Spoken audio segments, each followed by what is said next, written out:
वाय। Om Namo Bhagavate Vasudevaya. ओम नमो भगवते वासुदेवाय। Om Namo Bhagavate Vasudevaya. Shri शुक उवाच।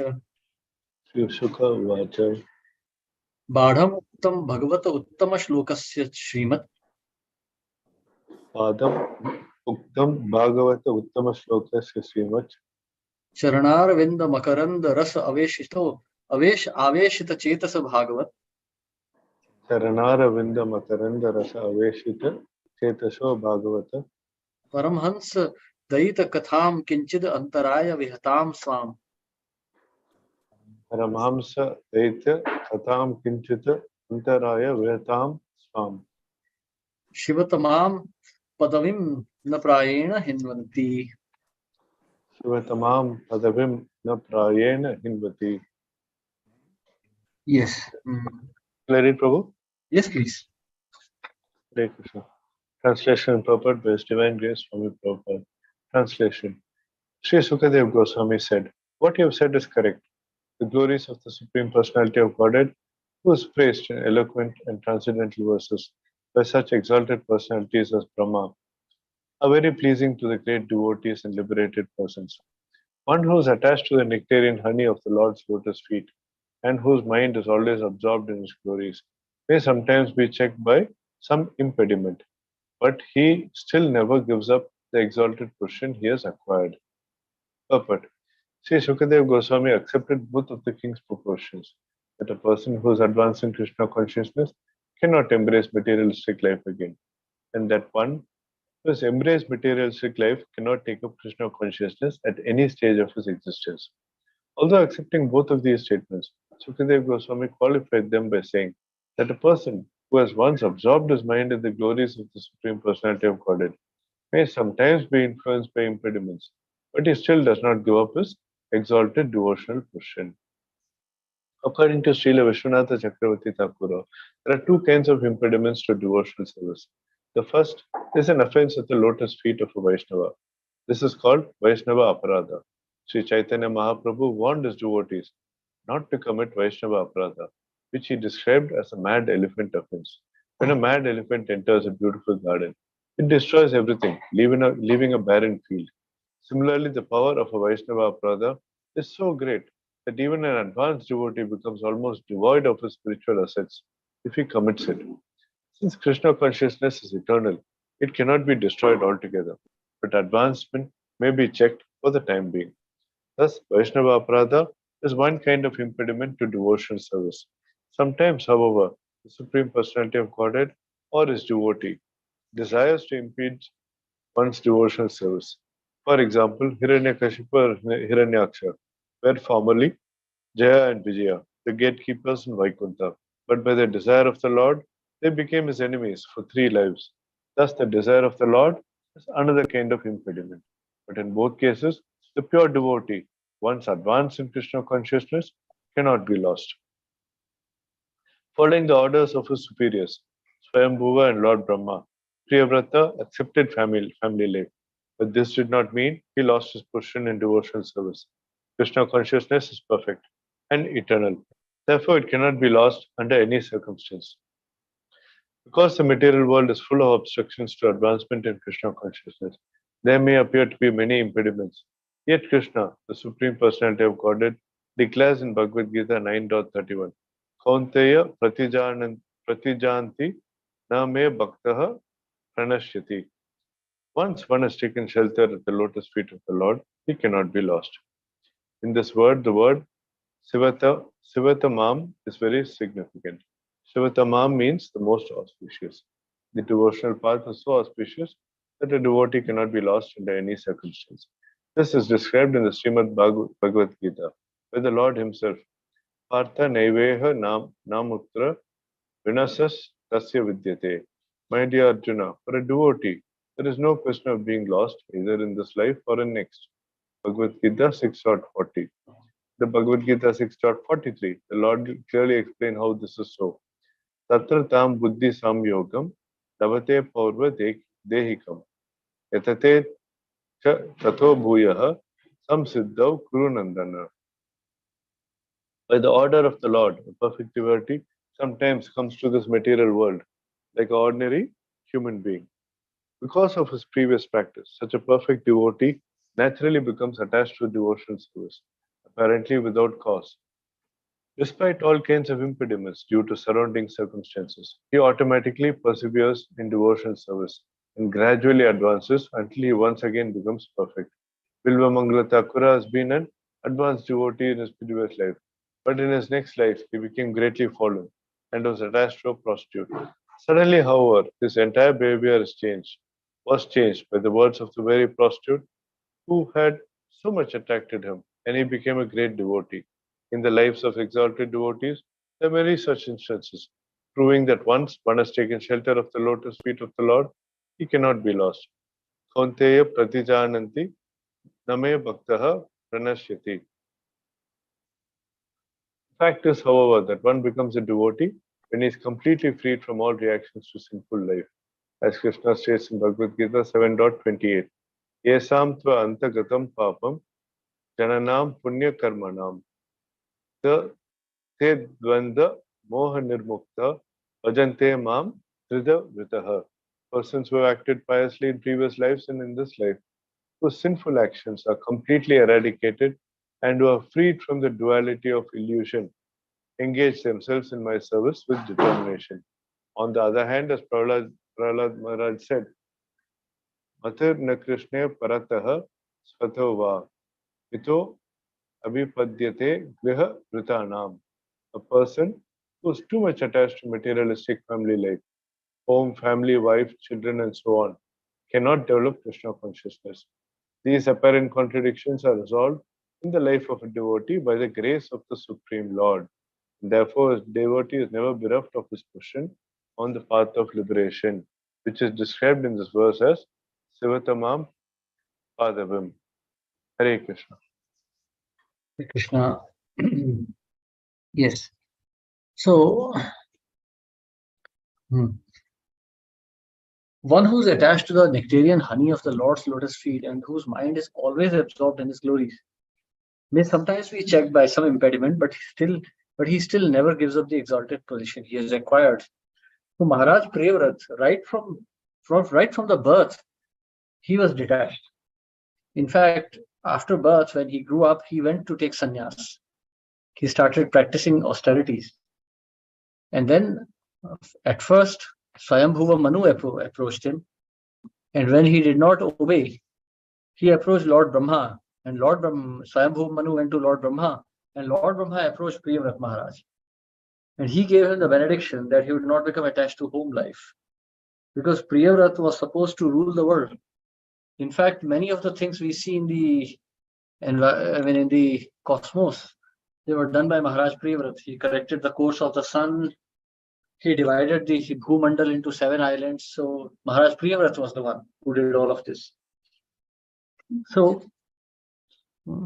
Maharaj Priyavrat was meant to do great things for material life, but he had no interest. And therefore, Lord Brahma had to personally appear and instruct him. So, 2 types of impediments that we're discussing here. First one is Vaishnava Aparadh. The second one is the will of the Lord. So, what is Vaishnava Aparadh actually? Vaishnava Aparadh means, to offend a devotee. But what does that mean? Offending a devotee doesn't mean that a devotee simply becomes unhappy with you. That is not Vaishnava Aparadh. Though that is one of the causes, one of the results of Vaishnava Aparadh, but that is not Vaishnava Aparadh. Vaishnava Aparadh means to hinder someone's Krishna consciousness, born out of one's false ego or pride. If one is causing some hurt to a Vaishnava, violating the Siddhantas of devotion, that is Vaishnava Aparadh. If you're in a temple and there are 1,000 devotees, someone looked at you and said Hare Krishna, but you didn't notice and he got offended, that is not Vaishnava Aparadh. Vaishnava Aparadh is where you are seriously trying to hinder someone's Krishna consciousness, where you are seriously trying to hinder the growth of some Vaishnava. Or you are deliberately trying to hurt some Vaishnava. that constitutes Vaishnava Aparadha. And Srila Rupa Goswami, he warns us that we should avoid Vaishnava Aparadha at all. The creeper of devotion is very delicate, and it must be protected by careful nurturing through holy names, through austerities, and through practices. And it must be protected from Vaishnava Aparadha, because Vaishnava Aparadha can uproot this creeper. So here Srila Prabhupada is explaining that once seed of devotion has taken roots in the heart of a devotee, it may be checked, but it will not be destroyed. So one may have to suffer for a very long time. Many lives one may have to spend. We see the example of Maharaj Chitraketu. He tried to joke with Lord Shiva, and then he ended up offending our Parvati, and therefore he had to take birth as Vritrasur. So we can see that one should be very particular in dealings with Vaishnavas. So the principle is the basic. So how do we avoid this Vaishnava Aparadha? Practically speaking, how do we avoid it?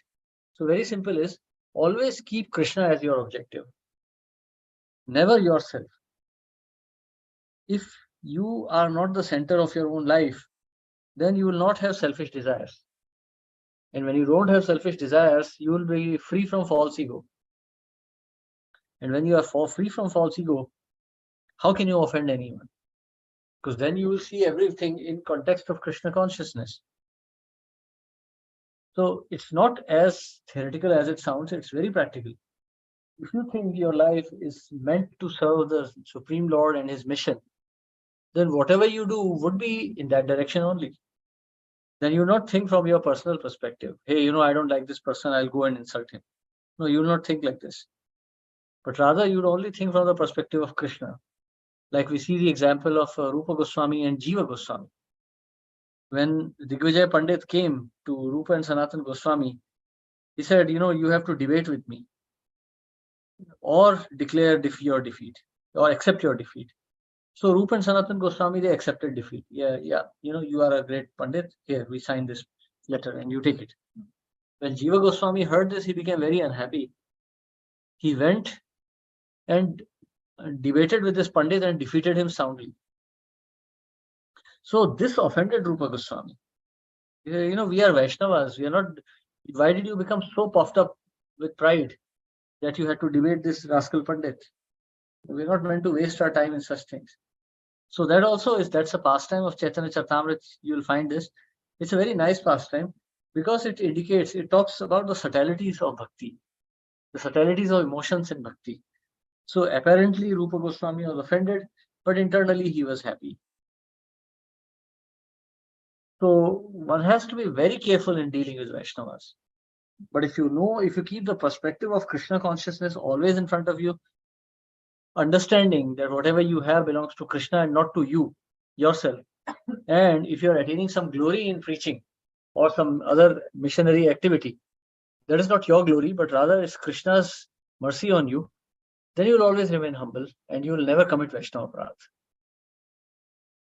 So a devotee who has anyhow, and the second category is then the will of the Lord or a pure devotee. So Srila Prabhupada mentions that pure devotees, actually, acharyas, they never leave material world because they are always here to serve the Lord. So they move from place to place.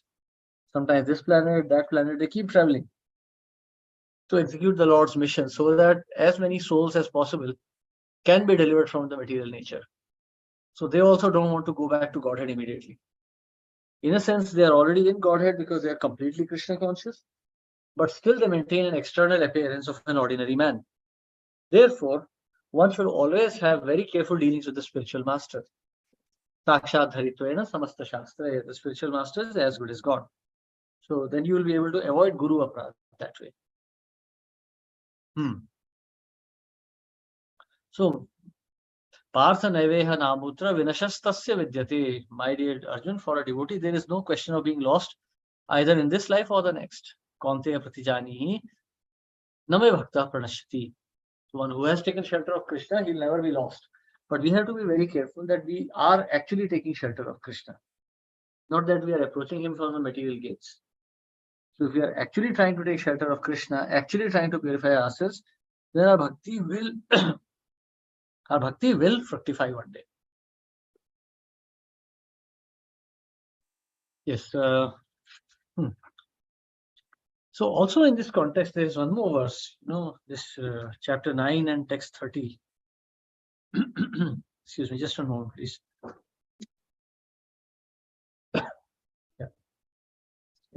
Yeah, thank you.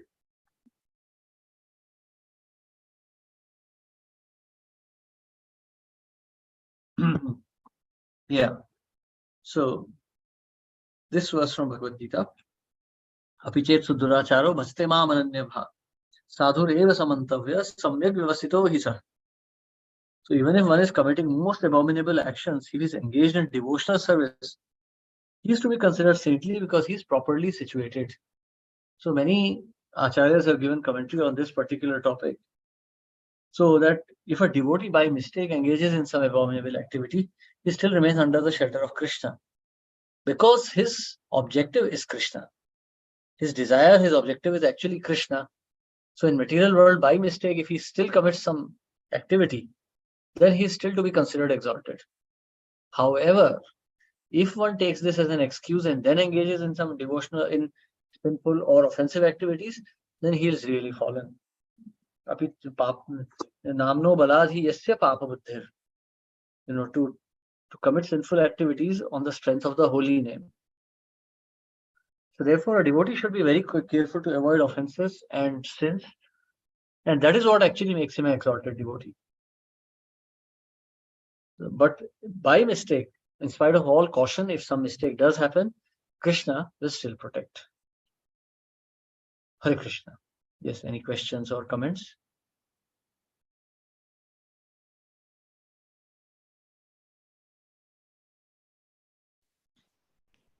Hare Krishna, Prabhuji. Pranam, Prabhuji, question. When we are saying Vaishnava Pradha is when we are deliberately offending a Vaishnav. So in realistic, no one would actually on purpose want to offend a Vaishnava, no? Yet, if that is the case, then how would Vaishnava Pradha happen? Is there a lot of Vaishnava Pradha happening? Because nobody would on purpose would try to offend a Vaishnava. No, that's a very interesting point. See, it's not really that straightforward. Like I've already spoken about the example of Chitraketu Maharaj. He joked. So Lord Shiva, see, Chitraketu Maharaj attained liberation and after receiving mercy from Lord Sankarshan. So he had an aeroplane in which he used to fly. So he was always associating with Vidyadhar women, and together they were flying to different planets. So one day when he was in his usual flight, one of his usual flights, he passed over Kailash, and there he saw Lord Shiva speaking to the sadhus, and Parvati was sitting on his lap. So he joked. He said, "Oh, look at great Shiva. Parvati is sitting on his lap, and he's speaking to the sadhus." Now Lord Shiva understood that he's joking, and he smiled. But Parvati got angry. She took an offense there, and she cursed him. So of course, Chitraketu, being a great Vaishnava, he accepted that curse gladly. So the point is, by mistake. That was a mistake. It was not even intended to be an offense, but it did become an offense. So acharyas are commenting that he should not have done that really. It was not his position to joke with Lord Shiva. Yes. But he did it, and Lord Shiva, being Lord Shiva, did not take any offense there. He smiled. But Parvati didn't like it. So you see, that became an offense. Also, another point is, sometimes when we are in the Kanishta stage of devotion, like we all are, we end up becoming proud of our accomplishments. Look, I preach. Look at me. I chant so much. I read so much. And so and so. I'm so successful. All of this. So out of this pride, we may offend someone. Yes. Kanishta, and so that may become an offense. We may say, "Oh, look at me. I'm studying Bhagavatam every day. What about you? You do nothing." Now, we don't know anything about what that Vaishnava is doing. Yeah. So that is Vaishnava Pradha.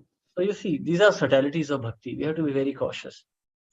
So and sometimes, sorry, go ahead, Prabhuji. So we have to avoid this ahankar, this pride dambha we have to avoid. Understanding that whatever is happening is by the will of the Lord. Whatever we are achieving is by the will of the Lord. So if something is going right, that is also happening by the mercy of the Lord. True. Sometimes we question ourselves. So, for example, people send resources left, right, and center, and we question ourselves: is this the resources that you want to go to? Is that the right person? You know, there might be a great Vaishnava, but we don't know. But I myself questioning, is that the right person? Then a lot of times I don't, until I trust the person who's sending, I don't read or listen to everyone that's sending the content. So that's actually in my mind, I'm thinking, is that the right person? So it's perfectly fine. In the beginning stages of bhakti, we don't know what is genuine, what is not. Like when Europeans and American devotees, when they come to India for the first time, they have this kind of a misconception that the whole of India is devotee. Somehow or the other, everyone is devotional. So, but as they start living that, they realize that even the people who appear to be devotees are not really devotees.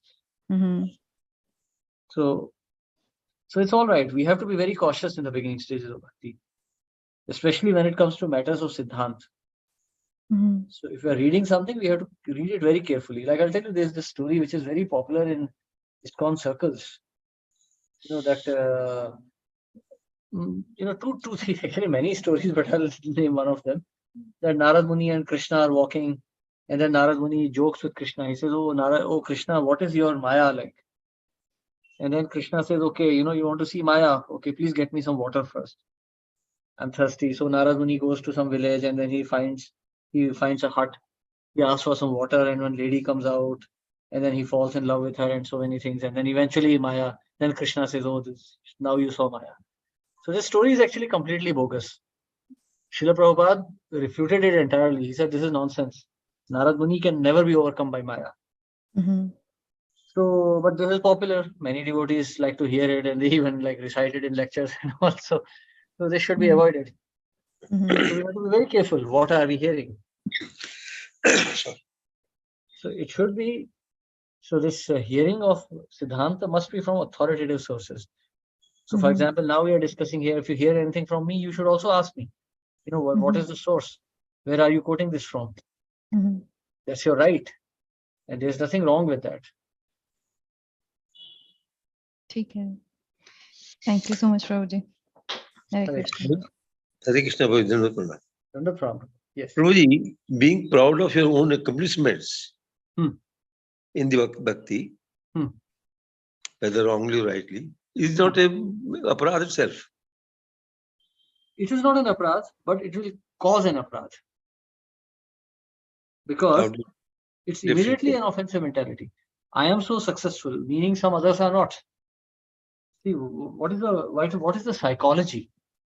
That I chant nicely, I read nicely, I have associated with sadhus nicely, I am so exalted. So the consciousness is that it is by my effort, not that Krishna has been merciful to me. Then it becomes, I have been so, so strict, so nice, that now I'm able to do this. That is false ego. So immediately the corollary of that thought is that others who are not doing so nicely, they are not as good as I am. So that amount of aparadh. That is aparadh. Exactly, that is what I wanted to check. Yes, that becomes an aparadh. Because then already in our mind we have committed aparadh. When we meet that person, we'll do that verbal aparadh also. Prabhuji, do this. Oh, sorry. Go ahead, Prabhuji. Sorry, Ji. While in devotion, hardly in devotion we get a lot of wild ideas while doing our japa or anything. And such a wild that even we know that is very bad and it should not come to us. But it happens. Yes. So how should we treat that? Because it's certainly aparadh. It's a great aparadh we are doing that. So pray to and Krishna. We think as much we want to subside those thoughts, it comes again and again, increasingly. Yes. So how to address that? Very nice question, actually. So you chant more sincerely. You pray to Krishna. See, chanting, there are two ways. One is to chant and hear. Other one is pray to Krishna. Helpless prayer, like Prabhupada insisted. Helpless prayer, like that of a child for his mother. So you pray helplessly. Oh Lord, these thoughts are disturbing me. Please save me. Please let me think of you. Please let me serve you. So we pray like this. That these thoughts are disturbing me too much. I am not able to think of you. When you pray like this, then you are actually, then you're really fulfilling the purpose of chanting. Sure. Thank you, Prabhu. I think that's what you said it. Hari, Hari. Thank you. Hare Krishna. Thank you. Yes. Yes. Prabhuji, one more thing. So on the same question that Prabhuji has asked, sometimes we even, like I'm talking to say myself, I sometimes even feel, okay, you know, sometimes some days when you read, some days you read very nicely. In the sense, one days I read, I feel, oh, you know, I really liked what I read or really enjoyed what I read. So would that be considered कि ये भी अपराध है कि, No, like it's of not course Krishna is mercy is there, but some days you really enjoy and some days it's like, oh, आज मेरा दिन ही ऐसा है, you know, whatever I'm doing, it's not working. So when you are enjoying it, you should like it. You should think, oh, Krishna is so wonderful. Mhm. And Krishna has given me intelligence to understand this. Mhm. So that is also Krishna's glory. Mhm. Yes. Hmm. ठीक है So ji. don't, then you, yeah, that's the way. नहीं ठीक है जी. Thank you so much Prabhu ji. Hare Krishna. हमें प्रयास समझना चाहिए इस केस में. हाँ. Let Krishna be merciful. Hmm. We ji. should not start pardoning ourselves. If Krishna is Hmm. merciful, we must accept. Yes, what we are doing is not correct. Though it's not in my hand. But then Krishna also knows he's not doing intentionally or trying to do it. It's just happening. Mhm. A very complex situation. Ji. Thank you. Thank you Prabhu ji. See, when you analyze the situation over and over and deeper, then you'll finally come to the conclusion that actually, you know, without surrendering to Krishna, this cannot be avoided. Because this aham mameti, as much as there is this concept of I and mine, we are bound to commit aparadh. We cannot avoid aparadh.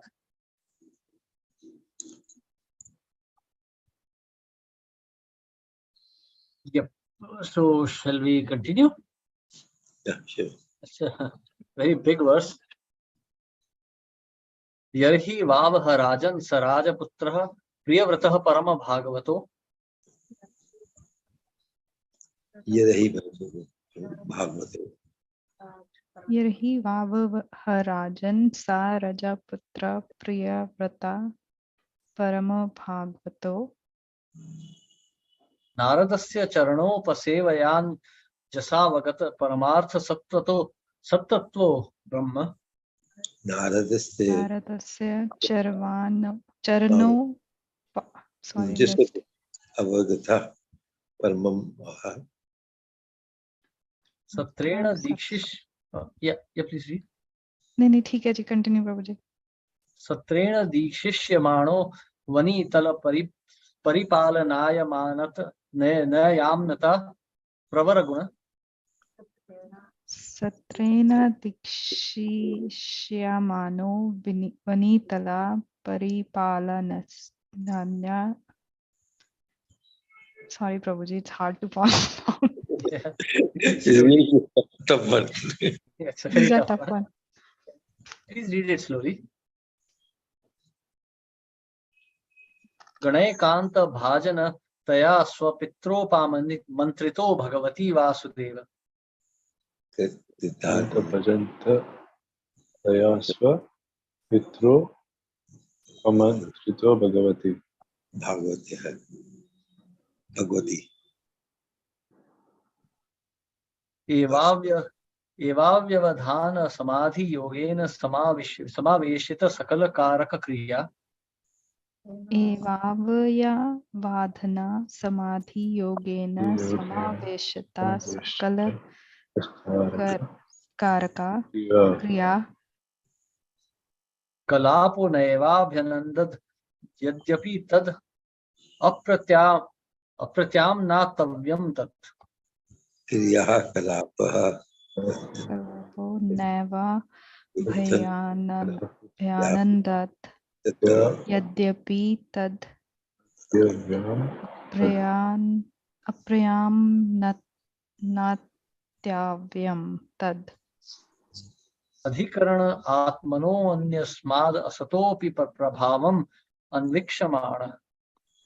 अधिकरणा आत्मानो नश्यामद् tatimani. असतो अपि पराभवम् अन्वीक्षमान्.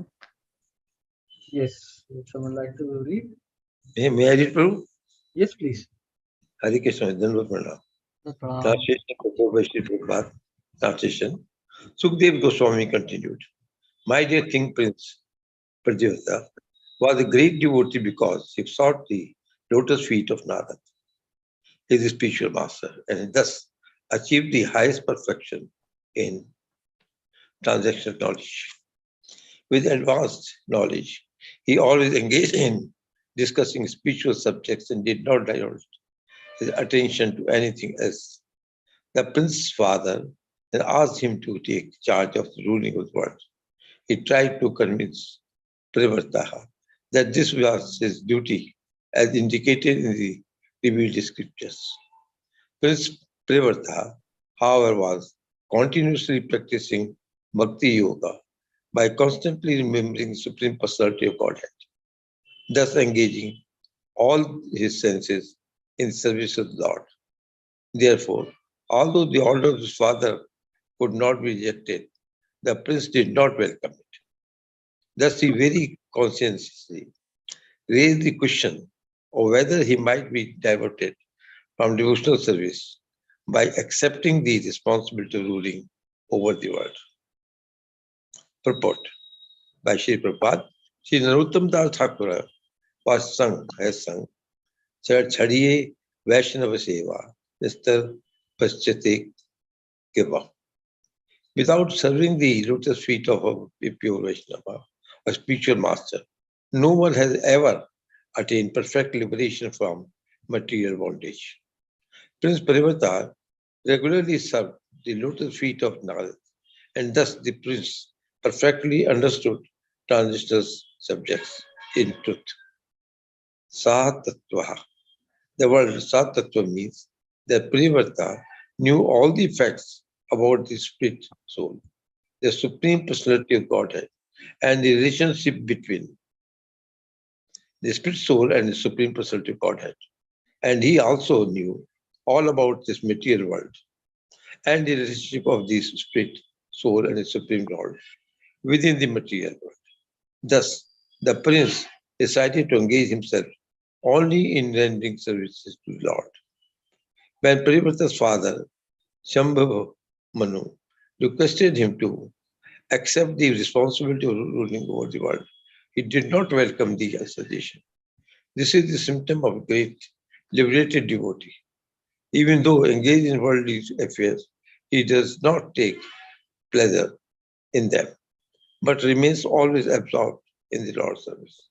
While thus serving the Lord, he deals extremely with worldly affairs without being affected.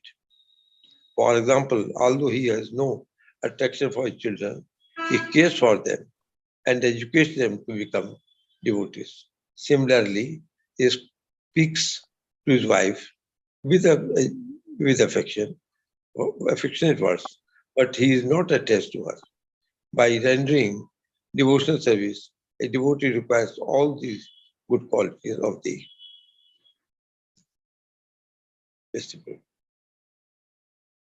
spiritual Lord.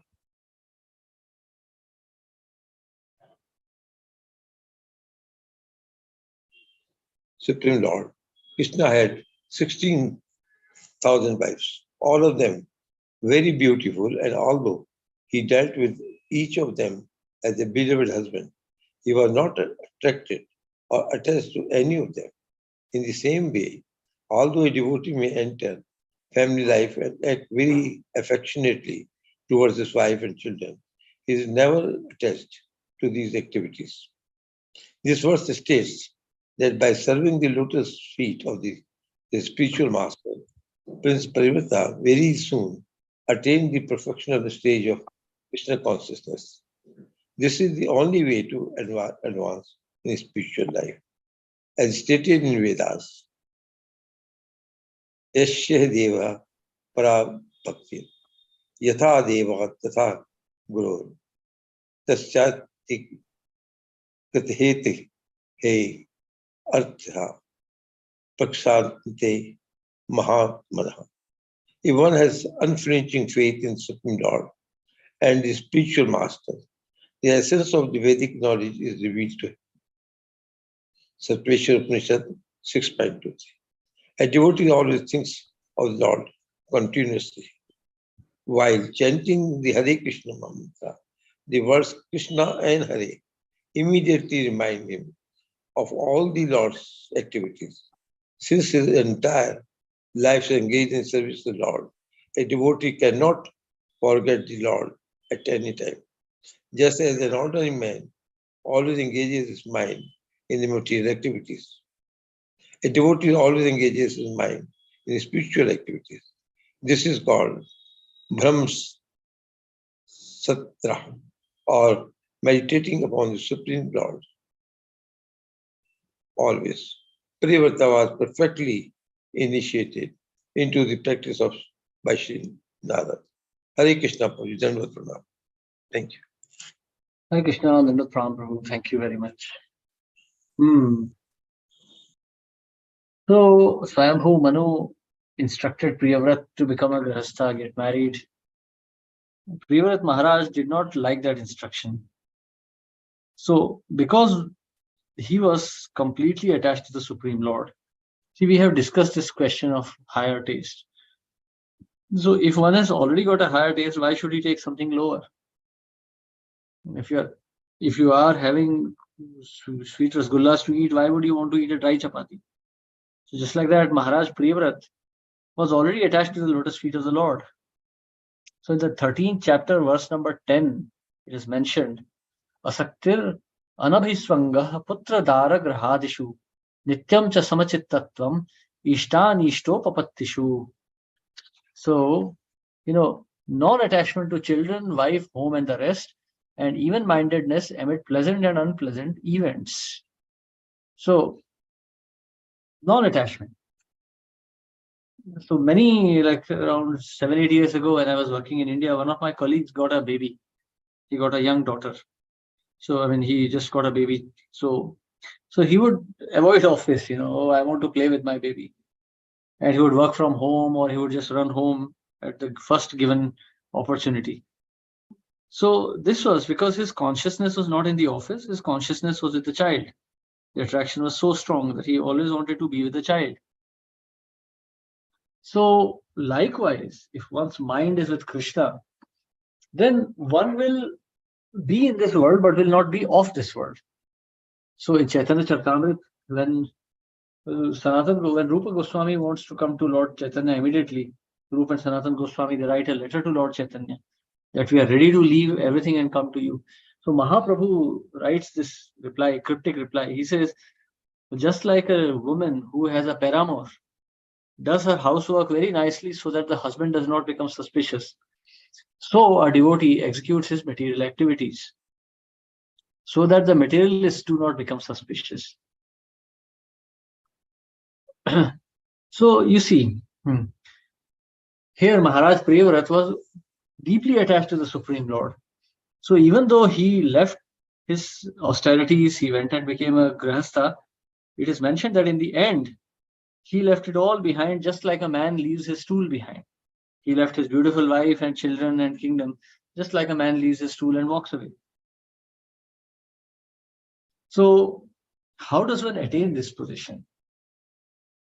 So Yasya Deve Para Bhaktir Yatha Deve Tatha Gurau Tasyayate Kathita Hyartha Prakashante Mahatmana Yasya Prasadat Bhagavad Prasado Yasya Prasadat Nagati Kutopi. So by the mercy of the spiritual master, everything is revealed. Yatha Deve Tatha Gurau. So even, we pray,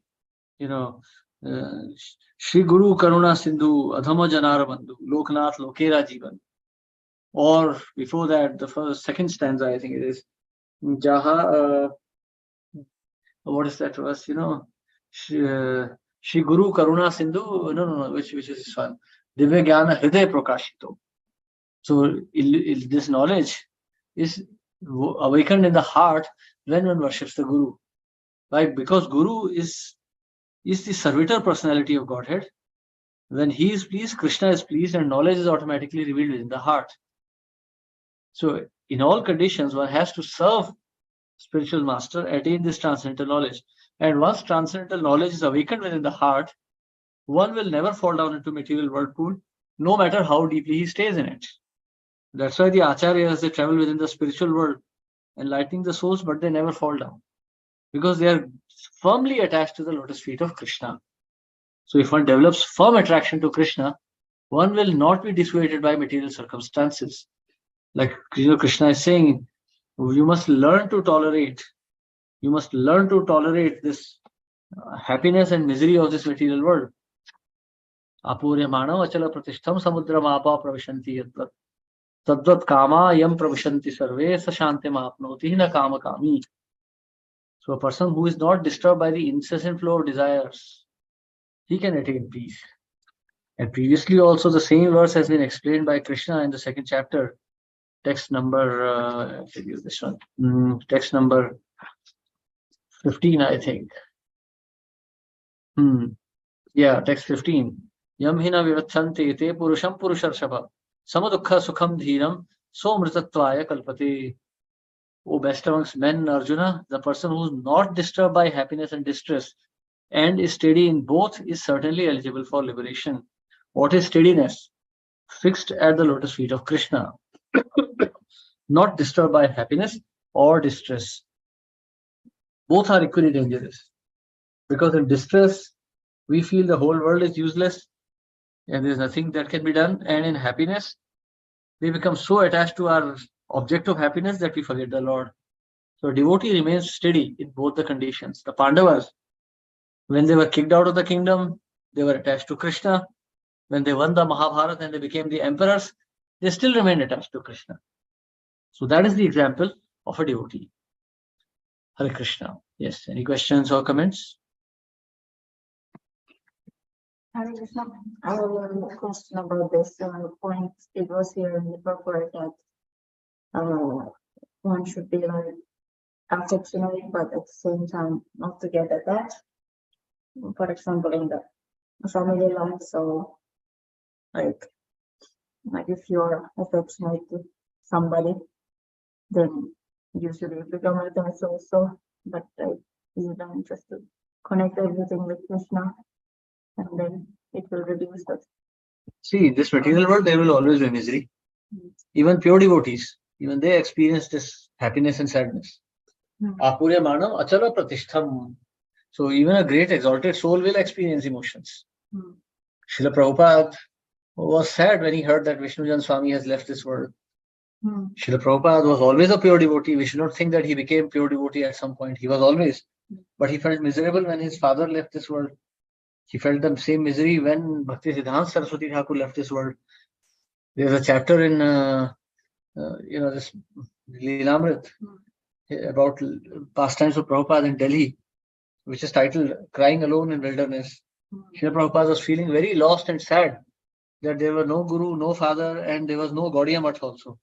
Everyone was fighting and he felt hopeless that now nothing is happening. What can be done? How will the mission be pushed forward now? So these thoughts will always come. But a devotee learns to tolerate all of these. Devotee is not a machine that he'll experience no thoughts. But he will remain detached.